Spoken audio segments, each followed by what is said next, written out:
Now, I first saw this film, Alfred Hitchcock's adaptation of Dial M for Murder, which is based on this stage play by Frederick Knott. I saw it on its first release, and like most people at the time, I saw it in 2D, 2 dimensions, flat. Because, of course, the big 3D craze was 1953. All of Hollywood's first 3D pictures, Born a Devil was the first, the House of Wax, Inferno, Phantom of the Rue Morgue, they were all made around 53, 54. But after CinemaScope came along, 3D was dropped. Didn't have to wear the glasses with scope. Now, Hitchcock's film was made in 53, but it was released in 54, and therefore was more widely seen in a flat version, not in 3D. Now, in 1980, the picture was re-released in 3D. And when we saw it then, it was a revelation. What at the time seemed like a really good Hitchcock picture suddenly became, I think, a great one. Something I went back to over and over again, even in flat version.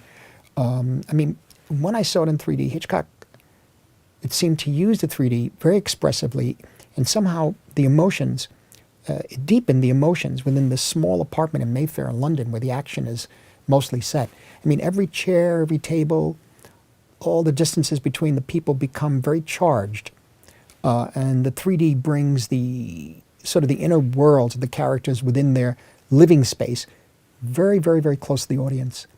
When I watch the picture, I wind up sort of feeling my way through the apartment, becoming familiar with it in the way that, I become familiar with the spaces where I live and work. The first film I showed to the crew was Dial M for Murder. And they were quite amazed. I was amazed all over again. The picture was a real learning experience. It always is. I always like watching it. They're meant to achieve a realism, but it's more of a, how should I put it, the spirit of realism. There's no doubt. Rear Window is a film you can watch again and again also. Again, the story doesn't matter. You know all the facts. You know what's going to happen. You know the plot. But it's the way, I think, 2 things. Again, the way Hitchcock shows it, which means where he aims the camera, what he puts in the frame, how he moves it, how he doesn't move it, the use of color, and Jimmy Stewart's character, who morally is on the edge, you see. Should he be doing what he's doing? It's none of his business, It really is none of his business. What kind of a guy is this? And he's our hero. We have to go through with him. And I think that's something, again, that only Stewart could have pulled off. You like him, because he's a very genial guy in the beginning of the picture, But he goes off on some perverse trip, It's very odd.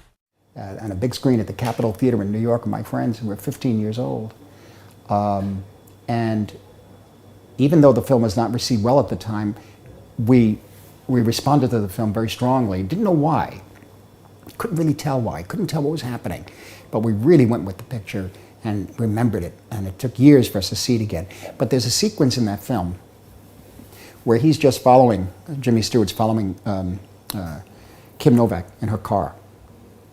And it's just shot after shot of him driving. It's how he's composed in the center of the frame, how she's composed. It's the serenity of the camera positions. I'm not saying that just to be a contraire, to some of the murder scenes in Psycho and that sort of thing.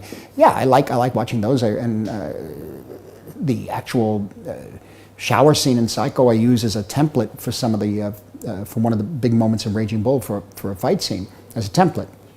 But I'm finding that over the years, the scenes that stay with me are the seemingly quieter scenes, the scenes where it appears that not much is happening with the Hitchcock film. And it's all happening there in him, the obsession of following her everywhere she goes with that car. That's a beautiful sequence. And of course, Bernard Herrmann's music doesn't hurt it. Vertigo then. I said, well, you see, Vertigo's interesting. I said, because in a way, when I first saw it with my friends, we again came in the middle, didn't matter, watched the whole film. We thought it was good. We didn't know why. We didn't say, gee, this is better than Man Who Knew Too Much. We didn't put it in that category. It was just another Hitchcock film. But there was something special about it. And over the years, we kept watching it again and again. And I think it has to do with the character. I think it has to do with the obsession of the character. And it's something that it doesn't matter. The story doesn't matter at all. You'll watch that film repeatedly and repeatedly because of the way he takes you through his obsession and the kind of man he is in that film. Therefore, it's a picture I think that of Hitchcock's that is one of his greatest, if not his best, because you can keep watching it and watching it. It's always new because you go through that journey with him in his own soul. It became a lost film, so to speak. And I mean, talking to all the filmmakers in the 70s were trying to find copies of it. Some people had 16s, so it became the picture you were looking for. I can't really say that I believe the plot. And I don't take any of the story seriously. I mean, as a realistic story. So the plot is just a line that you can hang things on. And the things that he hangs on, they're all aspects of, you know, cinema poetry. And that's a film that I can't really tell where things start and end. I don't care. Or when he's following her in the streets in the car, what is he looking for? What's he looking for? The city itself is a character.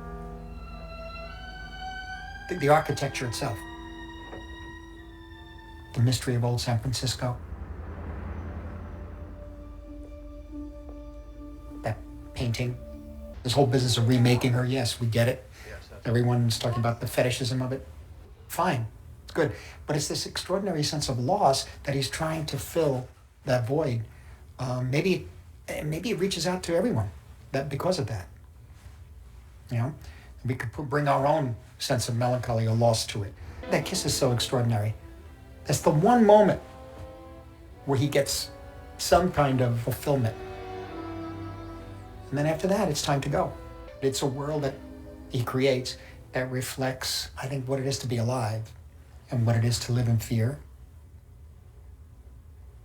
A good fear, a natural fear, but fear just the same, of just the human condition, of who we are. But it's more than a story. It's more than a story. It really is like living a lifetime with him. Could you still play an audience the way Hitchcock can? They do, but it's a different audience and it's a different playing. See, the audience has been raised on films which are very loud, which have a climax every 2 seconds. Right. The scene with John Cavett and Janet Leigh in the beginning. What do I do with my reality? The element there is the bra. Okay. But it's shot very simply, but ominously. There's something ominous about it. The scenes in the office are kind of all right, you know. But that Texan, for his style, the blandness of the scenes and the blandness of the framing is just really a kind of a bridge to get you to the next major moment. I think his instinct is right in telling stories like that. How benign can we make these images that just connect the dots? The best scenes for me are ones he must have spent time on, the driving shots. You had to spend time on those, particularly the points of view somehow. And the framing of Janet Leigh in the center of the frame with top of the steering wheel and the bottom of the frame. Because you can make a choice. You can go above the steering wheel, you know, or you can go further out. But then maybe you won't see her eyes as well. So that's like the perfect size. The scene with the policeman.